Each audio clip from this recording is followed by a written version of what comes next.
Hello ma'am, ano pong mga requirements kapag natawagan na po 41 at ilang copies po ang need? Thank you so much po. Hi teachers! Hi newly LPTs and future public teachers! Kumusta? Kumusta? At eto na nga, what if? Pero dapat hindi na yan what if, kundi i-claim nyo na. Isa ka sa mga 16,000 na yon. And by the way, gusto ko munang i-congrats ang ating mga licensed professional teachers. Congratulations po and God bless. All glory to God. So ngayon, pag-usapan na nga natin, ano ba itong mga requirements kapag natawagan ka for teacher 1? Actually, hindi lang ito for teacher 1 kasi yung mga iba dito para sa mga nagsasubde. So sabi ko nga, habang naghihintay kayo ng permanent position, pwede kayong maging substitute teacher. So ano nga ba ang mga ito? So I'm not sure kung nababasa ninyo. So unang sa lahat, 3 sets of certificate of first day of service. Ayan po ha, sa mga nagtatanong kung kayo ang gagawa niyan, hindi po. Ito pong Certificate of First Day of Service po, sa school po yan. Sila po yung mag-aayos, especially yung mga AO po. Next, 3 copies of the computerized PDS, Personal Data Sheet po. Ito yung ginamit natin nung nag apply po tayo for ranking. Pero alam nyo ba, sa totoo lang, dito ako laging may ine-edit. Kaya please be careful and lagi nyo pong tignan, double check nyo po yung mga information. And konting pasensya po kasi talagang minsan may babaguhin po dyan, minsan may mga date na akala natin yun na, pero tuturuan po kayo ng AO kung ano po yung ilalagay nyo dyan. Don't worry. Next, 3 copies of duly accomplished work experience sheet. Siyempre, hindi mawawala yan. Magkasanggang dikit. Wow, magkasanggang dikit. Magkasama na lagi yan ni PDS tsaka yung work experience sheet po.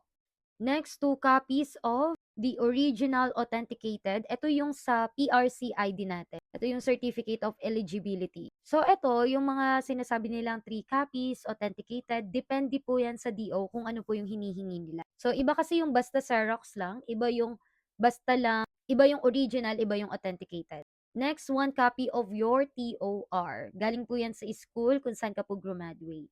So may mga nagtatanong kung ano daw yung TOR na ibibigay nila, especially yung mga hindi naman talaga, I mean yung mga nag-methods, tama ba? So hindi po ako sure dyan, pero better na tanungin nyo po yung DO. Or kaya nung nag-apply po kayo, tama, sinabi po nila ano yung TOR na ibibigay ninyo. And kung may TOR ka rin for graduate studies, ayan, kailangan din po. Pero kung wala, wala po. Next, 1 original copy of NBI clearance. So yan, medyo matagal-tagal itong mga ito. Kung wala ka pa ngayon, kailangan magpa-appointment ka na. Eto, isa to. Medyo may pagkakamali ako no nung magsasab ako. Itong 1 copy of CS form number 211 or itong medical certificate. Ayan, yung iba kasi na DO, may ibibigay na sila sa inyo, may i-refer na sila sa inyo kung saan kayo dapat magpa-check up, magpa-medical. Yung iba naman, kanya-kanya, pero ako noon, nung time ko dito, may ni-refer talaga sila. Kasi yung neuro hindi agad lalabas, tama? So, parang affiliate ganon. So, better na tanungin nyo kung sino yung mga kakilala ninyo, especially yung AO, saan po yung pwedeng magpa-medical, ganon. Walang masamang magtanong, mas maganda para hindi ka para mas mabilis mong matapos yung mga requirements. Next, 3 photocopies of deposit slip of payroll account. Especially dapat land bank po. Ayan, dahil permanent na tayo, land bank is real. And then 1 original copy of PSA, birth certificate of course, and kung married ka na, marriage din po. Marriage certificate. Next, 2 photocopies of PhilHealth ID. 2 photocopies of Pag-ibig ID or MDF. 2 copies of SALN. 2 photocopies of BIR 1902 or 1905. O, di ba? Konti lang yan, kaya yan. So, huwag kayong mag-alala kasi bibigyan naman kayo ng araw or mga panahon. Pero hindi po yan sobrang haba ha. Kailangan talaga asikasuhin na yan.